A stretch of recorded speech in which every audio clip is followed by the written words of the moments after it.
حضور نے فرمایا تھا تکون النبوۃ فیکم ما شاء اللہ تکون، اے مسلمانوں نبوت تمہارے مابین موجود رہے گی جب تک اللہ چاہے گا کہ موجود رہے، یعنی میں موجود رہوں گا تمہارے مابین جب تک اللہ چاہے گا۔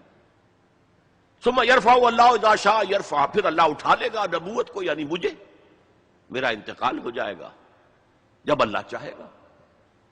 ثم تکون خلافۃ علی منہاج النبوہ، پھر خلافت علی منہاج النبوت کا دور آئے گا۔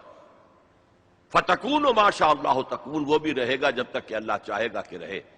ثم یرفع اللہ اذا شاء یرفع، پھر اللہ اسے بھی اٹھا لے گا جب اللہ چاہے گا۔ ثم تکون ملکا عاضا، پھر کاٹ کھانے والی ملوکیت کا دور آئے گا۔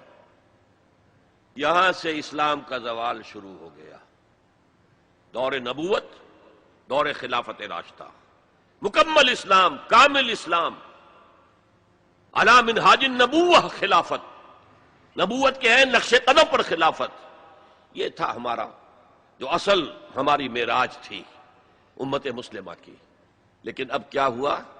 اسلام کا زوال، جیسے کہ حضور نے فرمایا تھا بدأ الاسلام غریبا وسیعود کما بدأ فطوبی للغرباء، اسلام کا آغاز ہوا تھا کہ وہ اجنبی سی شے تھی، کوئی اس کا پہچاننے والا جاننے والا تھا ہی نہیں، پھر گویا کہ اس میں انڈرسٹوڈ ہے، پھر اسلام کا غلبے کا دور آ گیا۔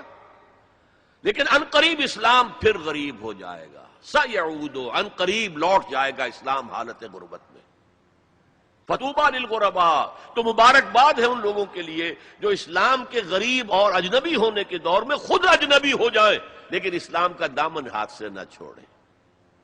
لوگ کہیں یہ دقیانوسی ہیں، یہ ملاٹے ہیں، یہ فلاں ہیں، یہ فلاں ہیں، رجعت پسند ہیں، فینیٹکس ہیں، جو بھی کہیں سنیں، لیکن یہ ہے کہ اسلام کے دامن سے چمٹے رہیں۔ فطوبی للغرباء، تو اسلام کا تو میں پہلے بھی بتا چکا، اب دوبارہ نوٹ کر لیجئے، خلافت راشدہ کے اختتام سے زوال شروع ہوا اور وہ جاری رہا درجہ بدرجہ۔